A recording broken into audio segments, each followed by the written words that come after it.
Hey, everybody, welcome to Friday's edition of Weekend Waypoints, production of SEC Extra D1Baseball.com. Joe Healy here to get you ready for the weekend of baseball around the SEC. Go over some news, talk a little bit about Thursday's game, a game I was at, Georgia's win over South Carolina. So we'll touch on a bunch of stuff. But I have some housekeeping at the top of the show here. First off, my thoughts are with anybody who is who's had to deal with the storms the last couple of days that have ripped through some of the SEC footprint. I think you may have seen this, even if you weren't in those areas. You've seen maybe the SEC softball tournament has had a heck of a time getting games in. I saw in Central Texas yesterday, which is not yet the SEC footprint, but will be next year with Texas coming into the league. At Texas State, their softball field was damaged in the storm. That's where the Sun Belt softball tournament's happening, so that's not great. So anyway, just if you were in the line of those storms, hope you and yours are doing well and that you're on the better side of it at this point. So thoughts there. Also, you can see it scrolling on the bottom of this screen as a reminder, but I alluded to it last weekend. But Mark and I are doing an SEC tournament preview live stream Monday, May 20th. That's the Monday prior to those 4 first-round games in the SEC tournament. That's going to be 8:30 p.m. Eastern, 7:30 Central. I guess I should have put PM there on the 8:30, but I hope you guys figured that it wouldn't be 8:30 a.m. But hey, 8:30 p.m., 7:30, 8:30 p.m. Eastern, 7:30 p.m. Central. Mark and I are going to, preview the tournament as the name suggests. Also, we'll do some Q&A, so come prepared with some of your questions. They don't have to be about the tournament. Obviously, we will answer questions about the tournament and your thoughts on it, but also we'll answer questions about postseason stuff. With Mark being there, he's obviously a great person to have to bounce questions off about tournament seeding and bracketing and all that stuff. Hoping to have perhaps a special guest or two being a part of it, if not for all of it, then for part of it. So looking to have some fun and preview the tournament with you guys. So mark your calendars if you're interested. Monday, May 20th, 8:30 p.m. Eastern, 7:30 Central for an SEC tournament live stream. You can get anywhere. Wherever you're watching this, you will be able to watch it, that particular live stream. X, Facebook, YouTube, take your pick. However you normally watch it, you can watch that on Monday, May 20th. Okay, so with all of that housekeeping out of the way, let's get to some of the baseball stuff. Quick news roundup before we get into anything else. Let's wrap up some news from the week, as always. Starting with Vanderbilt, just a couple of not so much injury updates or maybe lack of updates. They're still waiting on Ethan McIlvaine and Jaden Davis.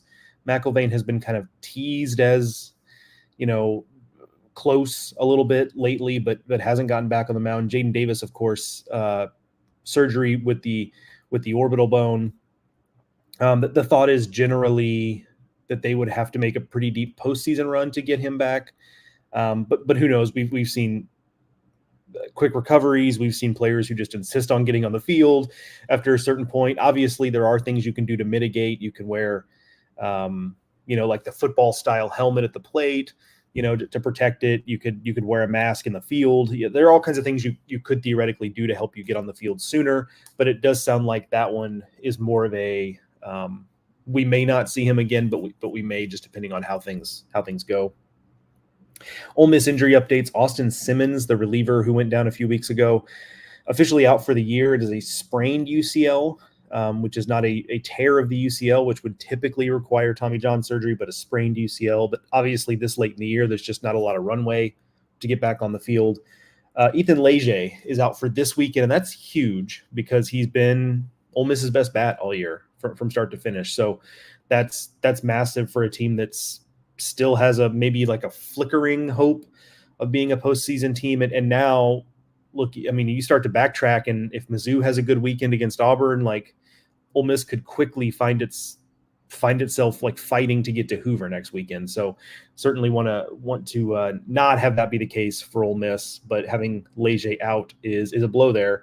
And coming off of a midweek 12-9 extra innings loss to Murray State, getting pushed by a mid-major like Murray State. Even Murray State's a pretty decent mid-major, but still mid-major team at home.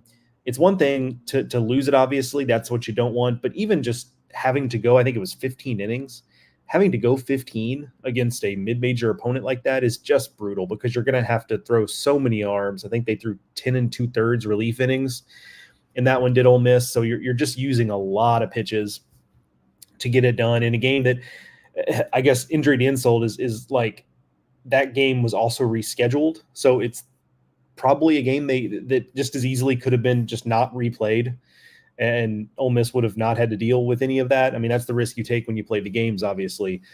But a tough loss there. Ultimately, doesn't mean a ton for Ole Miss's postseason hopes, except just like, hey, if you're having trouble taking care of Murray State at home on a Wednesday, how much confidence do you have in going and playing SEC games this weekend and winning a series? So that's really the only effect there.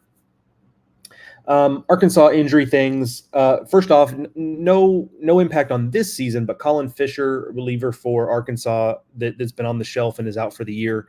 He had the internal brace surgery on his UCL, which is the alternative to Tommy John these days. Not every UCL injury requires the full Tommy John. There's the internal brace, which gets players back sooner. Dave Van Horn says he is expected to be back for next January, basically the lead up to next season. So that's obviously good news because this time of year, a full Tommy John would force the player to miss all of next year. So assuming everything goes well there, Colin Fisher expected to be back on the mound for Arkansas at the start of next season.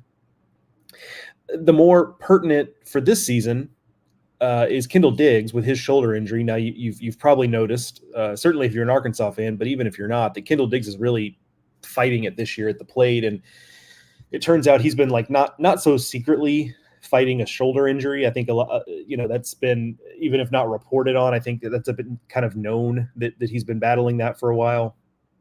But Dave Van Horn talked about it in media availability recently, and they're still just kind of, they're calling it questionable. I think there's some debate about what to do, right? I mean, Arkansas is more or less has a top 8 locked up unless they, get swept the next 2 weekends or whatever. So there's not a ton to play for, but at the same time, do you want to leave that to chance? Will rest even help Kendall Diggs, right? There's a lot of factors here. We'll have to see how they approach that, but certainly Kendall Diggs not being the Kendall Diggs we expected has been a big part of Arkansas struggling so much at the plate this season. Quick programming note here too on games today: Kentucky and Florida in Gainesville due to potential adverse weather conditions later in the day, which, it's May in Gainesville. So who would have thought that that weather might not be great. They are moving that game up to 1 p.m. So here in about 2.5 hours, that'll be 1 o'clock Eastern, noon Central. So if you're, looking to burn off some time at the office on a Friday afternoon, put that game on SEC Network Plus at your desk. But also if you're, if you're in Florida, just leave the office, just go to the game. I mean, that's what you should do. If you're a real SEC baseball fan, wink, wink. This is not news, but it's something I saw Koki Riley, the beat writer for LSU at The Advocate, tweet about the other day. And it surprised some of his readers. I think at some point I've known this, but it gets lost in the information throughout the season. But they have a lot of draft eligible sophomores on this roster. Griffin Herring, Jared Jones, those are the two big ones. Additionally, Paxton Kling and Gavin Guidry. I'm not certain of those guys getting drafted, obviously. Kling certainly has the tools, but as we know, he's struggled at the plate. He's never really gotten going, but he's very toolsy. But Herring and Jones are draft risks for LSU. So when you talk about LSU losing Tommy White and Luke Holman and, Thatcher Hurd for what that's worth, it's obviously been kind of up and down for him, and losing Gage Jump and Hayden Travinsky, that group of guys, you add on top of that Jared Jones and Griffin Herring, and suddenly it's going to be another offseason of Jay Johnson and his staff having to kind of rebuild that roster on the fly. And of course, we know that LSU does tons of work in the portal. They still recruit blue chip guys out of high school. Like, talent-wise, they'll be fine. But you understand that part of the reason why this year has been the way it has been is that they've been implementing a lot of new players. They've been, trying to fit the pieces together, and it just hasn't totally come together, maybe until now. And maybe we're starting to see it gel just in time. But it feels like next season might be similar, at least in that regard. And for LSU's sake, obviously, you hope the results early in the season, maybe with a little help from the schedule makers, not having the schedule be quite so front loaded. But LSU's hope obviously is that next year it gels a little bit quicker, but it will be the second, at least appears to be the second consecutive offseason where there's going to be a lot of retooling for LSU. And then finally, no real rotation surprises this weekend. And I think that's notable just because we're at the point of the season now where, like, largely it just is what it is. Most teams don't really have any other cards to play, right? We've seen some late this year with, okay, Pierce Coppola for Florida's back and he's healthy, so we're gonna run him out there. That's just one example, but Tennessee doing its openers thing with Chris Stamos and sometimes Xander Sechrist. But at this point, I mean, we're 13 weeks in. You're kind of out of different looks to give teams. So you've seen some teams kind of going back to the well with guys like Liam Peterson being back in the rotation for Florida, because at this point for them, it's kind of like, hey, these are our most talented arms. We just need him. Like, it's either going to work or it's not. So we are kind of at this point where you just kind of ride out with what you got, and you throw your best rotation out there and cross your fingers and hope for the best if you have pitching questions. But that's just the time of year we're at here. Okay, let's flip over to some comments. We have a few waiting. I appreciate you guys. Jumping on here and interacting in the morning. So Jeremy Scott on Facebook with the Roll Tide will face former Alabama pitcher Lou Coleman for the first time tonight. Interesting. Yeah, I hadn't totally clocked that, but that is interesting, and a big series for both teams, really. I mean, you're looking at two teams fighting to get into the NCAA tournament, and both teams that really need this series. Alabama's obviously been much better at home. Alabama will have the advantage of not having a bunch of players throwing up all over the place. If you haven't read it, Mark Etheridge did a story on that. And I tweeted about it jokingly. Maybe don't read it while you're eating lunch or something, but he did a story on that whole deal last weekend with Alabama, where their whole traveling party got food poisoning. And, only like 3 guys weren't affected by it. It was Matt Gassetti, Will Portera, and Max Grant were the 3 guys, which lucky break that their catcher was one of the guys who wasn't all that effective, because like trying to catch while you're on the verge of vomiting sounds awful. And obviously that's a position where if you're missing guys, it's hard to replace. I mean, you can stick just about anybody in left field or first base for a few innings if you need to, but it's hard to find other catchers. So that was just kind of a lucky break for Bama there. But anyway, read that story if you've not read it. Jason Armstrong, and there's a little back and forth on this, which I appreciate. Jason Armstrong on YouTube. It says, when talking about the magic number of SEC wins, does the committee include Hoover? For example, is 12 wins plus 1 in Hoover seen as 13 conference wins or 12? Great question, Jason. And the unsatisfying answer is they kind of count, right? So it's not a 1-to-1. So the short answer is yes, they count. It is all taken into a team's resume. So I would use the example of in 2021, which was a weird year because it was the post-COVID year, but Alabama went 12-17 in the regular season in the SEC. They had 1 game canceled, and then they won, I think it was a couple games in Hoover, and their RPI was in the 20s, something like that. So the first thing is if you're at 12, or if you're at 12 plus, let's call it 12 plus, your RPI better be in good shape. And LSU's is, I'm flipping over, they're 35. Now, you'd like it to be inside the top 30 if you're really kind of nitpicking here, but I don't think the RPI is going to hold them back. So the short answer is yes, the Hoover wins do count as conference wins. However, winning, I would say for LSU, winning that first game, but losing the next 2, because that's the thing, the losses also kind of count, right? So you're at a little bit of risk if you're LSU of, okay, you're 12-18 going to Hoover, you win your 13th game to start off. You kind of, so you start off well, you're 13-18. Hey, we're on the right track. Well, but then you lose 2 games. Well, now you're 13-20, and suddenly your resume kind of falls apart. So there is some risk there. And obviously you want that because you want to have a chance to win more games, but winning that first game does kind of open you up to more losses. Now, next year, when we go to 16, single elimination, like that isn't part of the calculus, but for this year it still is. So something else to consider there. Jason had a follow-up here. Where was it? There you go. As a whole, State may have just as good a staff as Arkansas. I think it's a very even matchup this weekend in Fayetteville. I will agree with it being an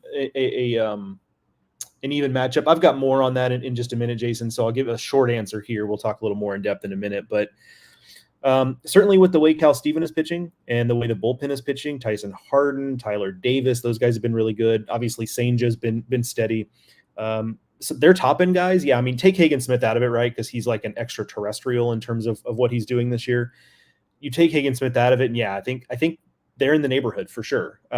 Especially with Arkansas's bullpen has slipped a little bit. I guess it's mostly Will McIntyre I'm talking about. Interesting stuff. We'll talk a little bit about that matchup here shortly. I will answer Jay Cable. Just a heads up, Jay, this is an SEC focused show, so I won't go too deep on this, but thoughts on ECU's chances of finally making it to Omaha? Good. As always, feels like a team that needs some regional luck. They always end up opposite in a super regional with some juggernaut of a team. This year's especially with the pitching staff of Savage and Root, I think their pitching can really stand up. That's sometimes been what's held up ECU. I like their chances this year, but it does feel like that matchup, if they make it to a super, that matchup is going to be important. Being a top 8 seed would help. We obviously would get to play those super games in Greenville.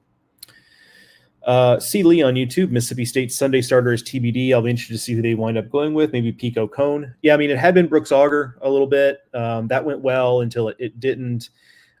Pico Cone is an interesting option for sure. He's gotten a little stronger as the year has gone on. Obviously was a highly touted guy coming into the program, so has ability. But with the luxury that State has at this point is that Steven and Sanja have been so good that it kind of gives the coaching staff some leeway to, I don't want to say experiment. That's not the right word. You're trying to win every game, but to not feel so much pressure if we have to find the right guy. They can kind of play around with it. It's Auger. It was Carson Ligon at one point earlier this season. Like maybe it's Pico Cone, because what you're doing if your State is you are, yes, trying to win that game, but also trying to figure out, hey, if we get into a regional and we need a third starter, who do we feel most comfortable with? That's kind of also like the secondary consideration this year. And State obviously is fortunate enough to be in a position where they're going to be in a regional again for the first time in a few years. So that's something they do have to consider on some level. Liz brought up the 12 and 17. All the 12 win teams have been 12 and 17 because a game was missed due to weather issues. Yeah, I mean, if you've got 12 wins, maybe you're just better off having that last game canceled, although then you're taking a risk, right? Because maybe you would have won that game. Jeremy Scott on Facebook, Alabama won't play a game outside of the state until regionals unless they somehow host. Yeah, I mean, that's helpful for sure. They also have Auburn last weekend of the season, which you feel good about Bama's matchup there. It is a rivalry series, which those can introduce some kind of uncertainty, but Auburn's just fighting it so hard. You really have to like Alabama's chances in that one, because by that series, Auburn, I think, will continue to play pretty hard, because it's not in Auburn's DNA to mail it in, even if the season doesn't mean anything. But the reality is there's a decent chance that Auburn doesn't have anything to play for next weekend. So it could be a situation where Alabama is the far more motivated team in that series. Okay, let's talk a little about Thursday's game. That was Georgia 14, South Carolina 10. I was at that game, and let me flip over to the screen share here. 1 second. Bear with me. I flipped it over to this page here because you can see, because this number right here, duration, 4 hours and 6 minutes. It was lengthy. First inning, which, as you can see in the line score there, 7 total runs, took 44 minutes. It wasn't the cleanest game. We had 4 combined errors. Georgia really kicked the ball around. South Carolina wasn't totally able to take advantage of that. I think there was, let's see, I have it written down here, 15 combined walks, 9 combined hit batters, so 24 free passes all told between the two teams. So again, not the prettiest game, not the cleanest game. The key to the game here was, if you can see here on the line score, this portion of the proceedings, because as you can see, like, Georgia kind of continued to play add-on in the second and the fifth and the top of the sixth, and South Carolina just, for this portion of the game, didn't have much of an answer for Colton Smith, who got the win. But I think, which is funny to say in a game that ended 14-10, like, I think he was the most important piece in this game for for Georgia. I'll flip over to his stats here. You can see here 5 1/3, 7 hits, 4 runs. Just one of them was earned. I talked about Georgia kicking the ball around. 1 walk, 7 strikeouts. I wrote a story about it after the game and how Colton Smith has emerged as kind of this secret weapon for Georgia. He's a guy who can start. They can bring him in a situation like this where Jarvis Evans gets 1 out. Oh, by the way, both starting pitchers, that includes Roman Kimball for South Carolina, both starting pitchers got just 1 out. Both teams were into their bullpen pretty quickly. Colton Smith pitched a little better than Ty Good in that spot, and that kind of ended up being the difference. But, Colton Smith, we've mentioned him a couple times, but the ERA is what it is now. It's now down under 5, but, it was as high as 9 at the end of March. I asked him what's kind of changed, and he was just simple as, I just decided I'm going to start finishing, like finishing outings and just pitching better, which I thought he was very confident in that answer, which tells you that he's thought about that. And it was like, that was truly the way he thought about it, and it's changed his season. So go read that story if you're interested in it. My story on Colton Smith being a little bit of a secret weapon. Charlie Condon hit a home run. What's new? His 34th of the season, re-breaks his Georgia season and all-time record. Also breaks the BB Core era record. That was Jack Caglione last year with 33. He's now 6 shy of Brandon Larson, which is the SEC record, which would be incredible just when you consider that Brandon Larson did that in 1997 at LSU in an era when the bats were -5. And for those who don't know that terminology, right now the weight of a bat can only be 3 less than the length of the bat. So if the bat is 33 inches, the weight is 30. Back in the day, it could be -5. So if the bat was 33, the weight could be 28. So you had batters basically, swinging fungos essentially, which I guess is another terminology that maybe some folks don't kind of understand. But I mean, you had bats that were the players were just, there was too much bat speed, I guess is the way to put it. And the bats hadn't been tamped down yet, which is what BB Core was about. So you had this, excuse me. So you had the situation where, he hit 40 home runs. Around that same era, Lance Berkman at Rice hit 40 home runs. It wasn't that far before that Pete Incaviglia hit, I think, 48 for Oklahoma State. Don't quote me on that, but something in that realm. So those type of totals weren't totally foreign. Now, they might be coming up. I mean, we're in a very offensive era of college baseball, but that's a story for another day. That's a discussion for maybe the off season. Mark and I will get into that a little bit on the podcast. But anyway, incredible season for Charlie Condon. That goes without saying. A shout out quickly to Trey Phelps as well. You might know him as the Georgia player who wears his jersey with 2 buttons unbuttoned. 2 home runs for him. He has been scalding hot since he's gotten fully healthy and gotten in the lineup. Really fun player, high energy guy. The dugout loves him. He's the guy that gets the Georgia dugout going, which he's a true freshman. That's impressive. That on a team that's pretty old, he is the guy who brings the energy and kind of almost looks like a leader at times in that dugout. So impressive stuff for Trey Phelps. 2 home runs there. Okay, let's talk about series of the weekend. You could say it's South Carolina, Georgia. In my SEC preview for the site, that's what I said was the main event this weekend. But let's talk about State and Arkansas. I'm interested in this from a couple of standpoints. One is that this series is an opportunity for State to dream a little bigger, right? I mean, coming into the season, and especially when the SEC play got off to a little bit of an uneven start, it wasn't bad. I mean, they won a series against LSU to start at SEC play, but then they took on some losses, and you kind of wondered if anything had really changed. And yet they've cleaned it up. They're playing a lot better now. They're 14-10 in the league. So they've checked off the box of, okay, we're going to be in the postseason. And now you're in a position where, hey, we win a couple more games, we could host, right? You win this series on the road against Arkansas, you come out of the weekend, that would be 16 wins. You have Missouri at home the last weekend of the season. You win this series, you can start to dream bigger if you're State. Like a top 8 is there. Now, the RPI would have to come down too, and that's a little bit trickier. Their RPI sits at 19. All I'm saying is you win this series, it does open up a path. I'm not sure I would bet on it, but it does put that path there. But certainly you win this series and hello, June baseball in Starkville more than likely. Obviously, I can't guarantee anything, but I know the folks in Starkville love to host a regional, and that looks a lot more likely with a series win this weekend. So that's fascinating. And then for Arkansas, look, they're a little banged up. We mentioned the Kendall Diggs thing. They've lost a couple arms on the mound. The offense has been in neutral for a lot of SEC play. They continue to really struggle in that regard. I've long thought there was a bounce back coming for this offense, but we're at the point of the season where I maybe just have to contend with the fact that this is what it is for Arkansas's offense and that help isn't necessarily coming.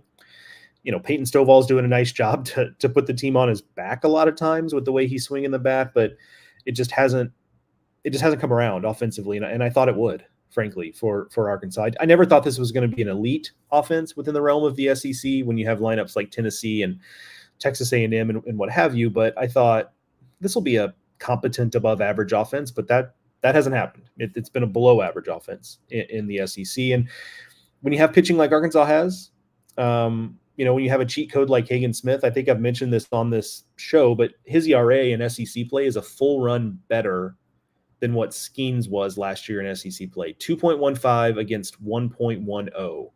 That gives you an idea of just how crazy good he's been this season. So that's pretty much a cheat code. Tigert and Molina they've not, obviously they were never going to be as good as Hagen Smith, but they've slipped a little bit as the season has gone on, especially Tigert.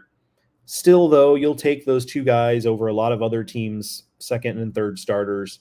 But it is an interesting debate when Will McIntyre has fallen back a little bit. So would you take, again, taking Hagen Smith out of it, Cal Steven, Durangelo Sanger, Tyson Harden, Tyler Davis, that like top four versus, Molina, Tigert, and then pick two relievers for Arkansas, Gabe Gackle, and maybe it is McIntyre, or maybe it's Stone Hewlett as a matchup guy. Maybe it's Gage Wood. Pick your guys there. But once you take Hagen Smith out of the equation, it is an interesting debate when we talk about like those top 4 or 5 guys on the pitching staff. So I'll obviously be looking forward to watching that series this weekend. And the pitching matchup of the day today, I'll give you a couple. Cal Steven versus Hagen Smith is just chef's kiss.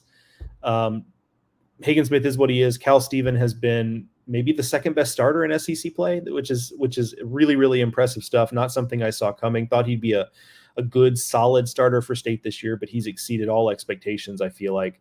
And that can't just be me. Like, I think if you injected the State staff with truth serum, they might say that he's been better than what they expected. Really positive development there for them. I'll also give you LSU's Gage Jump against Bama's Greg Ferrone. Couple lefties that have been really good this season. Ferrone obviously was kind of thrown into the fire out of necessity early in the season, and he's thrived. And then Gage Jump has come on like gangbusters lately. And I've said on Baton Rouge radio the last few weeks that if he keeps pitching like this, LSU feels like it's in a good spot. You have Jump and Holman. That's going to give you an advantage most weekends with those two guys, and you don't have to do